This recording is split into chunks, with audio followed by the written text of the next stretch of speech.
बिस्मिल्लाहिर्रहमानिर्रहीम। Addition theorem for mutually exclusive events, ये हमने लास्ट टाइम इसकी स्टेटमेंट पढ़ी थी। अब इसको करना कैसे, यूज़ कैसे करना है, ये हम एग्जांपल्स में देखेंगे। Probability of A union B, union वहाँ पे लगेगा जहाँ पे और होगा, ठीक है, इक्वल होगी probability of A plus probability of B. इसमें ये होगा कि ए, पहले ये नॉट म्यूचुअल एक्सक्लूसिव इवेंट्स में ये था कि कुछ ना कुछ कॉमन ज़रूर आएगा, वहाँ पर ए इंटरसेक्शन बी ज़रूर आएगा। यहाँ पर नथिंग इन कॉमन, ठीक है, म्यूचुअल एक्सक्लूसिव में कुछ भी कॉमन नहीं होता। यहाँ पे ए इंटरसेक्शन बी खाली सेट होगा। तो ये आपको जो है इसमें कंफ्यूज नहीं होना कि हम कौन सा लगाएं। आपने जहाँ पे और का वर्ड है वहाँ पे यूनियन का फॉर्मूला ही लगाना है। अगर इंटरसेक्शन बनता है तो साथ में वो टर्म ऐड कर दें, minus probability of intersection B लगा दें। अगर इंटरसेक्शन बी जो है वो उसमें कुछ नहीं आता, ज़ीरो है, तो फिर जो है वो A probability of A plus probability of B ही लगाएंगे। 6.12 एग्जाम्पल देखें। Pair of dice are rolled, find the probability that sum of the upper most dot is 6 और 9, ज़ाइदर 6 और 9। दो इवेंट्स हैं इसमें, अपर मोस्ट डॉट का सम आपने 6 लेना है, दूसरे इवेंट में अपर मोस्ट डॉट का सम आपने 9 लेना है, और फिर और है तो इसमें आपने यूनियन फाइंड करना है। 2 डाइस को रोल करने की जो सैम्पल स्पेस है वो 36 है। एन ऑफ एस 36 हो गया। नेक्स्ट आपने लेट करना event, let A be the event that sum of uppermost dots is 6। हाँ जी, तो एन ऑफ ए, सबसे पहले ए का सेट ले लें, फिर एन ऑफ ए बाद में काउंट करके लिखेंगे। ए क्या हो जाएगा 6, वो आपने नंबर्स लेने हैं जिनको सम करने से 6 आता है। तो पहले 1 में देखेंगे, 1 में क्या आता है, 1 5 6 होता है, 2 में 2 4 6 होता है। नेक्स्ट 3 में आ जाएं, 3 3 6 है, उसके बाद 4 2 6 है, नेक्स्ट 5 1 6 है, ठीक है, यहाँ तक आएंगे। तो आप देखें कि सेट ए में नंबर ऑफ़ सैम्पल पॉइंट्स कितने हैं, 5 सैम्पल पॉइंट्स हैं। तो ए की प्रोबेबिलिटी फाइंड कर लें। ए की प्रोबेबिलिटी किसके इक्वल होगी, n of A over n of S, means 5 over 36। Next आपने इवेंट लेट करना है 9 के लिए। Let B be the event that sum of uppermost dots is 9। B के सैम्पल पॉइंट्स ले लें। 9 किस किस से बनता है, 1 में कोई 9 नहीं आएगा, ठीक है, 2 में भी नहीं आएगा, 2 8 पे ख़त्म हो जाता है। 3 में आएगा 3 6 9 है, फिर उसके बाद 4 5 9 है, 5 4 9 है, और 6 3 9 है, ठीक है। तो एन ऑफ बी कितने सैम्पल पॉइंट्स हो गए, 4। तो प्रोबेबिलिटी ऑफ बी क्या आ जाएगा, n of B over n of S, 4 over 36। अब आपने सबसे पहला काम ये करना है कि सेट ए और सेट बी में आपने देखना है कि कुछ कॉमन पॉइंट्स हैं या नहीं, ठीक है। तो यहाँ पर क्योंकि ये 6 का सम है, ये 9 का सम है, तो इनमें कॉमन पॉइंट्स हो ही नहीं सकते। तो ए इंटरसेक्शन भी यहाँ पर खाली सेट होगा, 5 होगा। तो आपने जो एडिशन थ्योरम लगाना है वो म्यूचुअली एक्सक्लूसिव वाला लगाना है, probability of A plus probability of B, ठीक है। तो ये हो गया 5 over 36, 4 over 36 which is equal to 9 over 36 या फिर 1 ओवर 4। नेक्स्ट एग्जाम्पल 6.13, ये सेम इन्हीं लाइंस पर आपने करनी है। Pair of dice is throne, find the probability of getting a total of 5 और 11। एक इवेंट आपने 5 के लिए ले लेना है, दूसरा 11 के लिए, ठीक है। तो यहाँ पर भी ऐसा ही होगा, 5 और 11 के सम के जो आउटकम्स हैं उनमें कुछ भी कॉमन नहीं होगा, ठीक है। तो ए यूनियन बी यहाँ पर भी इक्वल होगा probability of A plus probability of B के। नेक्स्ट है multiplication theorem for independent events. अभी तक आपने जो थ्योरम पढ़े हैं वो एडिशन थ्योरम्स थे, अब ये मल्टीप्लिकेशन थ्योरम है। सबसे पहले इंडिपेंडेंट इवेंट्स के लिए, डिपेंडेंट इवेंट्स का आपके कोर्स में नहीं है, नॉट इंडिपेंडेंट या डिपेंडेंट इवेंट्स का आपके कोर्स में नहीं है, तो इंडिपेंडेंट इवेंट का आपने पढ़ना है। If A and B are two independent events, independent events आपने पढ़े हुए हैं कौन से होते हैं कि एक की अक्रंस का दूसरे की अक्रंस पे कोई इफेक्ट नहीं होता, एक की जो आउटकम आ रही है उसका ताल्लुक दूसरे आने वाली आउटकम से नहीं है। Then the probability that A and B happens is the product of their respective probabilities.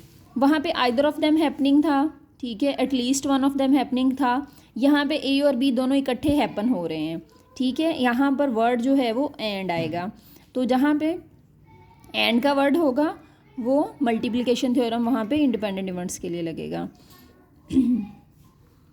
Is the product, तो इसमें क्या होगा कि जो दो पहले था यूनियन था तो आपके पास दरमियान में प्लस था, अब इंटरसेक्शन है प्रोडक्ट है, तो यहाँ पर दोनों क्या होंगे, मल्टीप्लाई होंगी, first unit multiply second unit की प्रोबेबिलिटी। इससे रेलिवेंट एग्जाम्पल देखें, 3 missiles are fired at a target. 3 missiles जो हैं वो किसी टारगेट पे फायर करते हैं। If the probabilities of hitting the target are 0.4, 0.5 and 0.6 respectively, ठीक है। ये हर मिसाइल के हिट करने की प्रोबेबिलिटी दी गई है, टारगेट को हिट करने की। फर्स्ट मिसाइल के टारगेट को हिट करने की प्रोबेबिलिटी 0.4 है, then 0.5 and 0.6 respectively. And if missiles are fired independently, what is the probability that at least 2 missiles hit the target। Independently का वर्ड भी यहाँ पर आ गया है, ठीक है। तो यहाँ से भी आपको पता चल जाएगा कि ये multiplication theorem for independent events है, तो एटलीस्ट 2 मिसाइल्स जो हैं वो टारगेट को हिट करेंगे। सपोज कर लें 3 missiles are A B and C, ये हमने इनके नेम सपोज कर लिए हैं रिस्पेक्टिवली।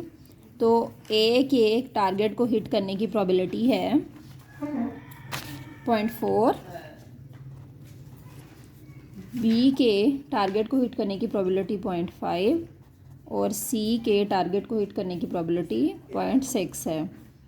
अब टारगेट को हिट ना करने की प्रोबेबिलिटी क्या होगी, वो इसका कंप्लीमेंट होगा, ठीक है, इसका ऑपोजिट होगा, और वो क्या होगा, 1 में से माइनस करके आएगा। 1 माइनस 0.4 इज इक्वल टू 0.6, ठीक है। तो जितने भी आपने कंप्लीमेंट लेने हैं वो 1 में से माइनस करके लेने हैं। बी का कंप्लीमेंट यानी बी बार, ये आपने मैट्रिक में भी पढ़ा होगा कंप्लीमेंट क्या होता है, तो ये वही चीज़ है। 1 माइनस 0.5 इज इक्वल टू 0.5 और probability of C bar 1 minus 0.6 is equal to 0.4। अब फाइंड क्या करना है कि at least 2 missiles hit the target. At least का मतलब क्या होता है, ग्रेटर देन इक्वल टू 2, 2 भी लेने हैं और 2 से ग्रेटर भी लेने हैं। 2 से ग्रेटर कितने हैं, 3 हैं, ठीक है, टोटल 3 मिसाइल्स हैं। अब यहाँ पर लेट कर लेना है आपने इवेंट, सी तक तो हमारे इवेंट्स हो गए हैं। Let D be the event that at least 2 missiles hit the target।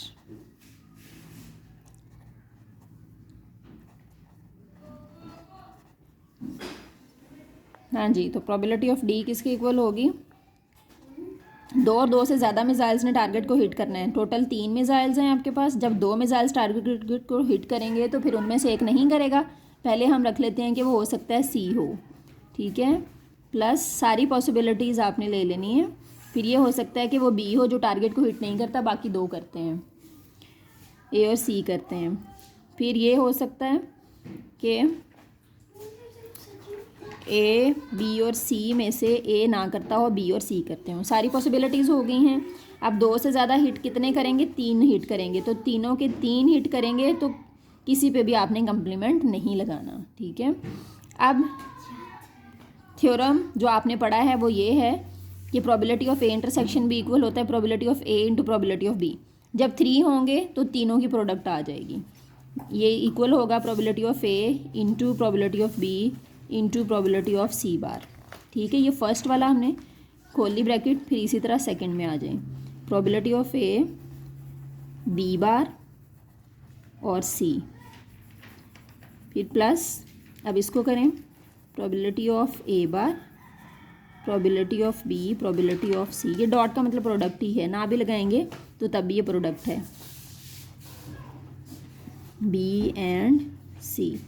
ठीक है, अब आपने इनकी वैल्यूज़ पुट कर लेनी है। प्रोबेबिलिटी ऑफ ए है 0.4, नेक्स्ट है 0.5 और थर्ड में है कम्प्लीमेंट की प्रोबेबिलिटी। तो कम्प्लीमेंट की क्या है, सी कम्प्लीमेंट की सी बार की 0.4 प्लस, इसी तरह हम नेक्स्ट वाले में आ जाएं ए बी बार सी।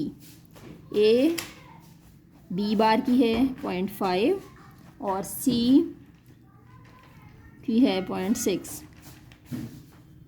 नेक्स्ट ए बार की लेनी है 0.6 बी और सी की। नेक्स्ट तीनों की हिट, टारगेट को हिट करने की आ जाएगी 0.4 0.5 0.6। पहले इन तीनों को मल्टीप्लाई करें, लिखें यहाँ पर। ठीक है, 0.08 आ रहा है प्लस, नेक्स्ट फिर इन तीनों को मल्टीप्लाई करें 0.18, इन तीनों को मल्टीप्लाई करें